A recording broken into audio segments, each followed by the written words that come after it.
রাসূলুল্লাহ সাল্লাল্লাহু আলাইহি সাল্লাম বিভিন্ন সময়ে কিছু আমলের কথা উল্লেখ করে সেগুলোর ফজিলত বলে দিতেন। সাহাবীরা তাই আমল করতেন। তিনি জানতেন আল্লাহ তাআলা কোন আমল পছন্দ করেন এবং কিসের বিনিময়ে কি দিবেন।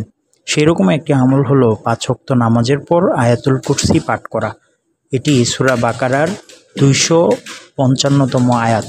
এই আয়াতে আল্লাহ তাআলার পরিচয়, গুণাবলী বর্ণনা করা হয়েছে। এই আয়াতের ফজিলত সম্পর্কে রাসূলুল্লাহ সাল্লাল্লাহু আলাইহি সাল্লাম বলেন, যে ব্যক্তি প্রত্যেক ফরজ নামাজের পর আয়াতুল কুরসি পড়বে, ওই ব্যক্তির জন্য জান্নাতে প্রবেশ করার ক্ষেত্রে মৃত্যু ছাড়া আর কোনো কিছু বাধা থাকবে না। বুখারী, নাসাই, তাবরানির হাদিস। আয়াতুল কুরসি।